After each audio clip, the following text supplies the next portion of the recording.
English medium. Today we are going to discuss about the revision part. Today our topic is 1.2 natural vegetation and wildlife. That is page number 11 from your Pariksha board. Today we are going to discuss objective type questions and very short question and answers. So let's start. First of all, objective type question. In that part, firstly choose the correct alternatives. Okay. Question number first. Katha is made from. Katha means कथा is made from Kher. जो कथा होता है वो काय से बनता है? खेर ट्री से बनता है.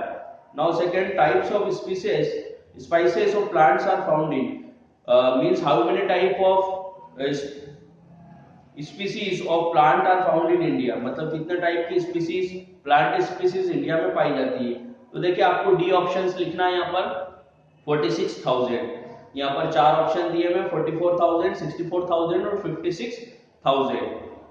तो यहाँ पर आपको 46,000 लिखना है. Now number third, Nanda Devi bio reserve was setup in. Nanda Devi bio reserve कब सेटअप हुआ था? यहाँ पर 4 ईयर्स दे रखे हैं तो हमें लिखना है सेकेंड वाला 1988 में Nanda Devi bio reserve setup किया गया था. Now question number 4, coniferous forest height from the sea bed. जो कॉनिफेरस फॉरेस्ट की हाइट होती है वो कितनी होती है सी बेड से? तो देखिए यहाँ पर बी वाला ऑप्शन है 1600 टू 3300 मीटर. 1600 से लगाकर 3300 मीटर तक होती है. Now question number second, match the column. देखिए मैच द कॉलम. काजीरंगा को हम किसके साथ मैच करेंगे? तो आसम.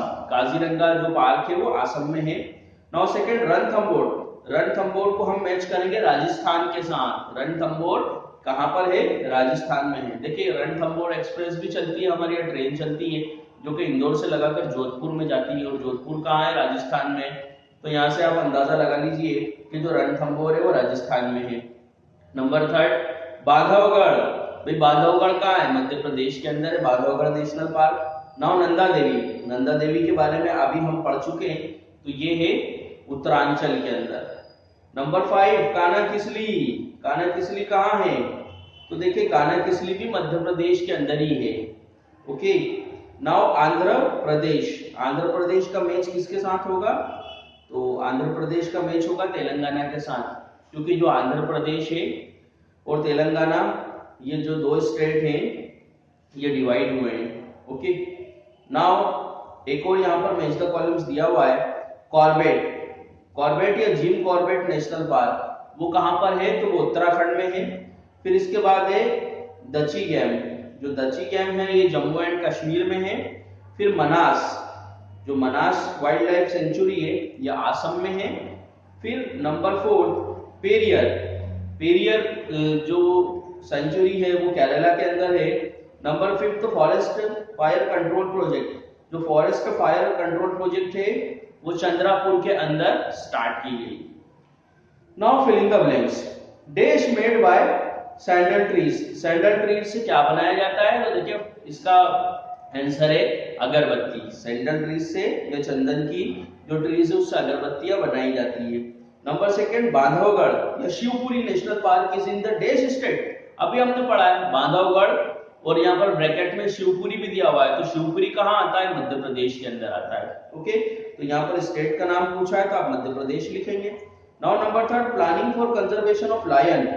जो लायन के कंजर्वेशन के लिए प्लानिंग स्टार्ट की गई थी उसको हम बोलते हैं प्रोजेक्ट टाइगर. क्या बोलते हैं? Project tiger. Now number 4, dash is an endangered species of bird की एंडेंजर्ड स्पीसीज कौन सी है? तो नंबर 4 है स्पैरो बर्ड की एंडेंजर्ड स्पीसीज है ना.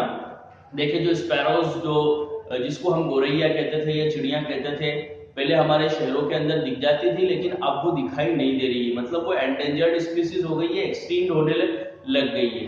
Okay. Now question number 4, right the answers in one word और वन सेंटेंस. हमें यहाँ पर वन वर्ड में आंसर्स लिखना है या वन सेंटेंस में लिखना है. How many national park are there in India? India में कितने नेशनल पार्क है? इसका आंसर है 44.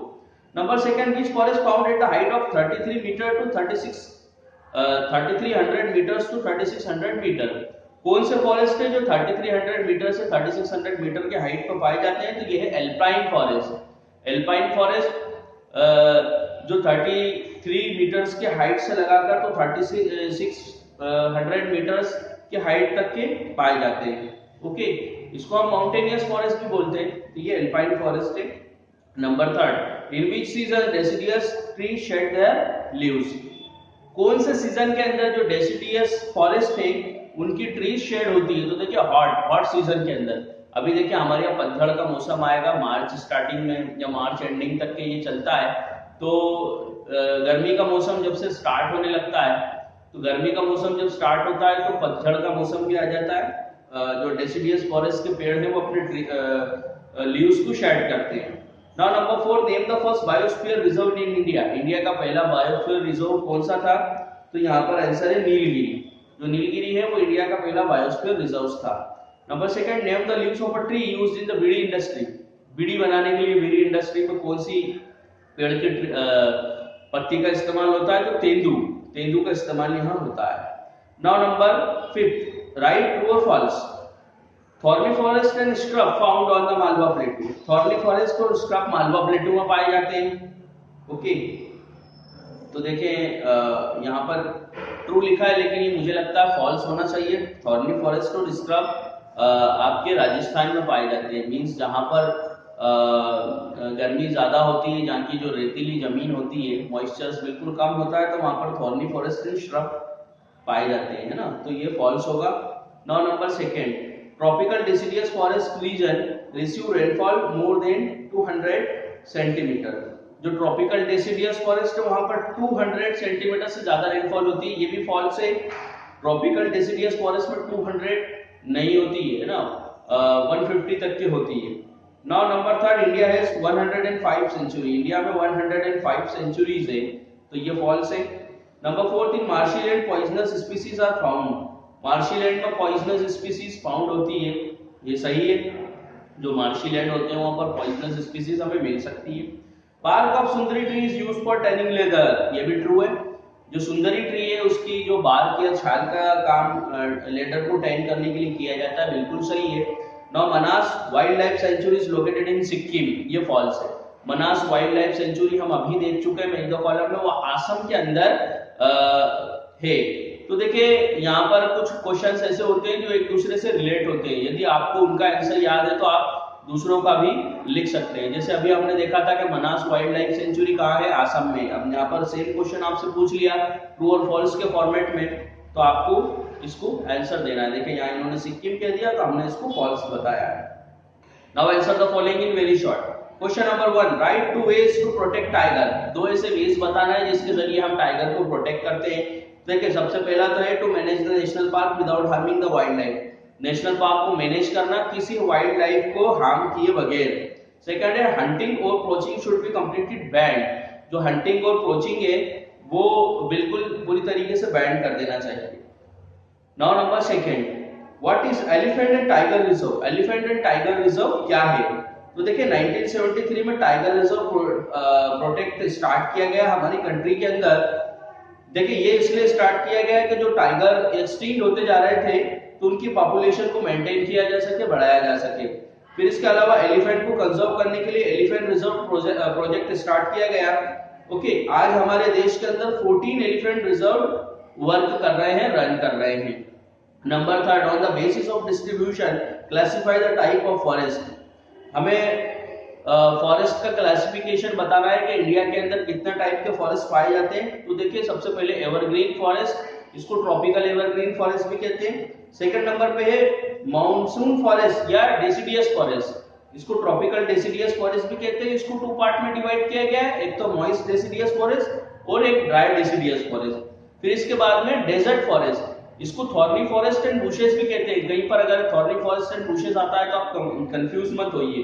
चौथे नंबर पे डेल्टा फॉरेस्ट, इसको हम मैंग्रोव फॉरेस्ट भी कहते हैं। और 5th नंबर पे हिमालयन माउंटेन फॉरेस्ट, इसको हम माउंटेनियस फॉरेस्ट भी कहते हैं। तो यदि इनके नाम में कहीं चेंज आता है तो 2-3 नामों से इनको जाना जाता है, आप कंफ्यूज ना हो। नाउ नंबर 4 है व्हाट इज वन महोत्सव। देखिए ये पहले भी हम कर चुके हैं। व्हाट इज वन महोत्सव। तो देखिए वन महोत्सव की स्टार्टिंग की गई 1950 में। उस समय के जो एग्रीकल्चरल मिनिस्टर थे श्री के.एम. मुंशी, इन्होंने इसे स्टार्ट किया था। देखिए ये स्टार्ट करने का एम और उद्देश्य ये था कि जो फॉरेस्ट का एरिया है उसको बढ़ाया जाए और लोगों की अवेयरनेस लाई जाए पेड़ों की तरफ। ओके, और लोगों से कहा जाए कि हमें ज्यादा से ज्यादा प्लांटेशन करना है। तो देखिए ये जो वन महोत्सव है ये हर साल 1 जुलाई से 7 जुलाई के बीच में मनाया जाता है। ओके, तो देखिए आज हम आपकी परीक्षा बोर्ड का 1.2 natural vegetation and wild life का ऑब्जेक्टिव टाइप क्वेश्चंस और वेरी शॉर्ट्स देख चुके हैं। जो शॉर्ट आंसर है वो लॉन्ग आंसर है, या आप हमारे कल के लेक्चर्स में देखेंगे। इतना ये कंप्लीटली आप इसको लर्न कर लीजिए, रीड कर लीजिए, रिवाइज कर लीजिए, तो कि आगे आने वाला आपको अच्छे से समझ में आ सके। देखिए यहाँ पर जो मैं आप लोगों को बता रहा हूँ या एक्सप्लेन कर रहा हूँ, ये आपको इसको लर्न करना है कंप्लीटली। यदि आप लर्न नहीं करेंगे तो एग्जाम के अंदर आप लिख नहीं पाएंगे। जो एग्जाम का अच्छे रिजल्ट लाने का आपका एम है और उद्देश्य है वो पूरा नहीं हो पाएगा। तो इसको आप कंप्लीटली लर्न करते जाइए, मेरे साथ डेली लर्न करते जाइए। ओके, तो आज के लिए बस इतना ही। जय हिंद, जय भारत।